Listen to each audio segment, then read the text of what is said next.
स्वातंत्र्य हे शब्द ऐकल्यावर किती छान वाटतं ना. सुदैवाने आपण ज्या काळात आहोत त्यात संविधान आहे, ज्याच्यामुळे आपल्या सर्वांना सर्व प्रकारचे स्वातंत्र्य अनुभवायला मिळतात. जरा विचार करा ना, आपण जर अजूनही गुलामीत राहत असलो असतो तर. खरं तर स्वातंत्र्याची इतकी सवय झाली आहे की आपण विसरलो आहोत त्या लोकांनी स्वातंत्र्य मिळवण्यासाठी काय केलं असेल. गुलामीच्या काळात लोकांनी किती वेदना सहन केली असतील ना. आणि ज्यांनी हे वेदना दिल्या ते लोक नक्की कोण होते? हे सगळं जाणून घेण्यासाठी मी आणि मनीषा निघालो छत्रपती शिवाजी महाराज टर्मिनल्सकडे. आणि फायनली आम्ही तिथे पोहोचलो. आधी या स्टेशनचं नाव व्हिक्टोरिया टर्मिनस असं होतं.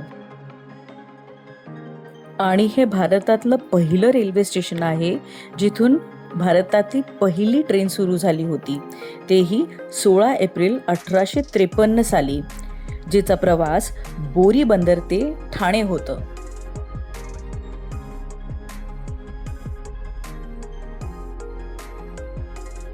हे आहे Chhatrapati Shivaji Maharaj terminus railway heritage museum. हे मुंबईतील फोर्ट येथील वर्ल्ड हेरिटेज यादीत रेल्वे स्टेशनची इमारत आहे. इथे जुन्यापासून आत्तापर्यंतच्या सर्व ट्रेनबद्दलची माहिती दिली जाते. आणि हे आहे BMC ऑफिस, ज्याची स्थापना 1888 मध्ये झाली होती. ह्याचं मुख्य काम आहे पाणी पुरवठा, आरोग्य सेवा, स्वच्छता व कचरा, रस्ते आणि स्ट्रीट लाईट व शिक्षण हे केलं जातं. जरी या लाल रंगाची BSTने वेगळे रंग घेतले असतील तरी सुद्धा या स्टेशनने आपलं जुनं सौंदर्य राखून ठेवलं आहे.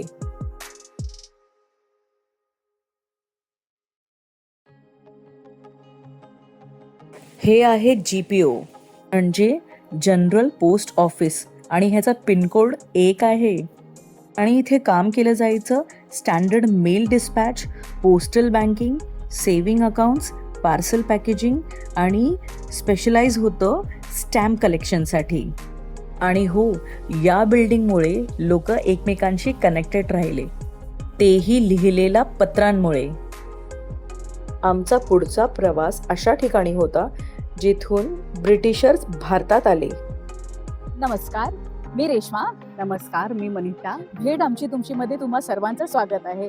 आज आहे 15 ऑगस्ट. आजच्याच दिवशी म्हणजे 15 ऑगस्ट 1947 रोजी भारत स्वतंत्र झाला. आणि हो, 200 वर्ष इंग्रजांच्या गुलामीतून भारताला मुक्तता मिळाली याच दिवशी. म्हणजे मनीषा, ही जी तू बिल्डिंग बघतेय म्हणजे गेट बघते, ही इंग्रजांनी बांधलंय आणि अजूनही एकदम तटस्थपणे उभं आहे. आणि ह्याच बरोबर आहे ना, फोर्ट एरियामध्ये जेवढे पण तुम्ही आर्किटेक्ट बघाल, बिल्डिंग्स, वेगळे जे बिल्डिंग्स बघाल ना, हे सगळे ब्रिटिशर्सनी बांधले गेले. इव्हन जे आपण रोडवर उभे आहोत, हे रोड दिसतंय, हे रोड पण त्यांनीच बांधलंय. म्हणजे इतकं भक्कम त्यांचं काम होतं. पण हे काम आहे ना, आपल्या पूर्वजांनीच केलं आहे. हो, बरोबर आहे. आणि हे जे वास्तू आहे इकडची म्हणजे फोर्ट एरियामधले, हे सगळे हेरिटेजमध्ये येतं. म्हणजे इंग्रज जाताना असं म्हणतात ना की इंग्लिश सोडून गेले, थँक्यू, सॉरी, हे सगळे सोडून गेले, पण त्याचबरोबर हे बिल्डिंग्सही सोडून गेले. आता तू जसं म्हणालीस की इंग्रजांनी खूप देऊन गेले, तर मला तर हे म्हणायचं आहे की बरेच लोक असे म्हणतात पूर्ण भारतामध्येच की इंग्रजांनी जाताना भारत लुटून नेला. पण मी तर असं म्हणेन की इंग्रजांनी एवढं ठेवून गेलेत ना की त्याचं आज आमचा भारतातील प्रत्येक ठिकाणी त्याचं सोनं होत आहे. कारण की जसं तू म्हणालीस की हा रोड इंग्रजांनी बनवला, ते इंग्रजांनी बनवलं, हे नाही, इंग्रजांनी नाही बनवलं. जसं तू म्हणालीस ना की हे आपल्याच लोकांकडून करून घेतलं गेले. आणि आता ती जी म्हणतात ना लोकल ट्रेन मुंबईची, ही पूर्ण जगात फेमस आहे. हो, बरोबर. पण तेही काम कोणाकडून घेतलं? आपल्याच भारतीयांकडून. हो, आपल्या भारतीयांनीच काम केलं ना ते. हो. आणि म्हणूनच आज पूर्ण जगामध्ये आपली मुंबई लोकल ही फेमस आहे. हो, त्याचबरोबर जेवढ्या पण बिल्डिंग्स बघू शकतात, जे हेरिटेज बिल्डिंग्स आहेत, त्यात GPO बनवला गेला आहे, एल्फिस्टन कॉलेज बनवला गेला आहे, बरोबर, आनंद भवन, बुद्ध भवन, इव्हन आपल्या म्युनिसिपल कॉर्पोरेशन बिल्डिंग्स बनवले गेले आहेत. आणखी बाकी कुलाब्यामध्ये किंवा CST मध्ये जर तुम्ही सगळीकडे फिरलात तर जेवढ्या पण चांगल्या ज्या वास्तू इंग्रजांच्या काळातल्या आहेत त्या सगळ्या आम्हीच बनवलेल्या आहेत. हो म्हणजे इंग्रजांचं काही नाहीये, त्यांचं फक्त त्यांच्या काळामध्ये बनल्या गेल्या आहेत. हो आणि ह्याचं आता आपण प्रत्यक्ष बघूया. येस. तर चला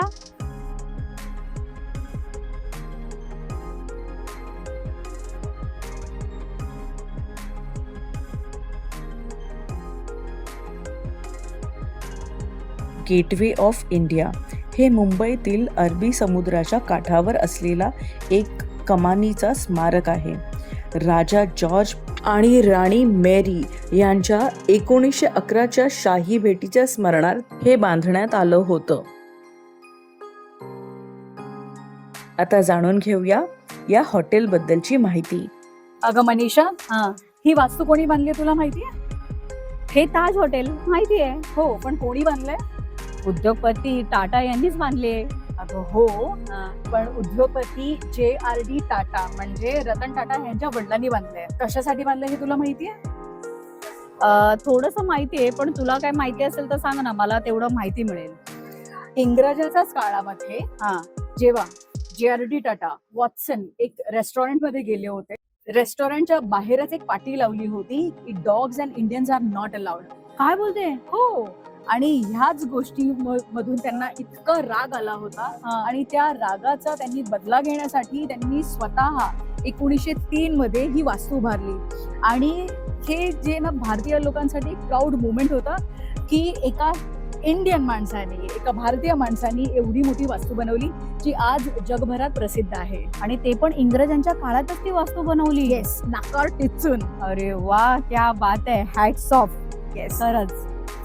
आमचा पुढचा प्रवास ओव्हल मैदानाकडून झाला, जे 22 एकर जमिनीवर आहे आणि हे स्थानिक क्रिकेटसाठी प्रसिद्ध आहे. त्यात मी राजाभाई टॉवर पाहिलं. या टॉवरने कित्येक चळवळी पाहिली असतील ना. आम्ही पाहिलं मंत्रालय, म्हणजे प्रामुख्याने महाराष्ट्र शासनाचे प्रशासकीय मुख्यालय, जे मुंबईमध्ये आहे. आम्ही प्रवास करताना कोस्टल रोड निवडलं. असं म्हणतात मुंबई ही 7 बेटांची होती. पुढे जाऊन तिला एकत्र करून एक शहर बनवलं गेलं आणि तिलाच आज आपण मुंबई म्हणतो. शेवटी आम्ही पोहोचलो ऑगस्ट क्रांती मैदान इथे. तिथून क्विट इंडिया मुवमेंटची सुरुवात झाली. हे मैदान एका बाजूला लहान मुलांनी गजबजलेलं होतं, दुसऱ्या बाजूला एक स्मारक स्वातंत्र्याची गोष्ट सांगत होता.